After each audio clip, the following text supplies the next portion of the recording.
আসসালামু আলাইকুম।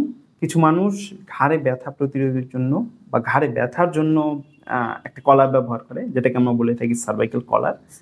আজকের এই ভিডিওতে আমরা জানবো আপনার কখন সার্ভাইকাল কলার ব্যবহার করা উচিত এবং কখন আপনার ব্যবহার করা উচিত হবে না, বা আপনি ব্যবহার করলে হয়তো পরবর্তীতে আপনি আরো দীর্ঘমেয়াদী ঝুঁকির সম্মুখীন হতে পারেন। প্রথমত আপনি কখন ব্যবহার করবেন?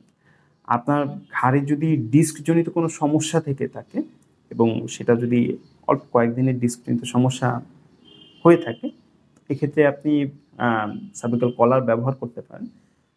বা আপনার যদি ঘাড়ের কোনো ইনজুরি বেড়ে যাওয়ার সম্ভাবনা থেকে থাকে, এক্ষেত্রে আপনি ঘাড়ে সার্ভিক্যাল কলার ইউজ করতে পারেন। সেটা অবশ্যই সবসময় না।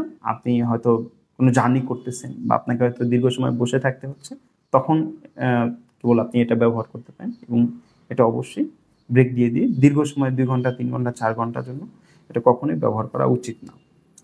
আপনার কখন সার্ভিক্যাল কলার ব্যবহার করা উচিত হবে না এবং ব্যবহার করলে আপনার হয়তো পরবর্তীতে ঝুঁকির সম্মুখীন হতে পারেন।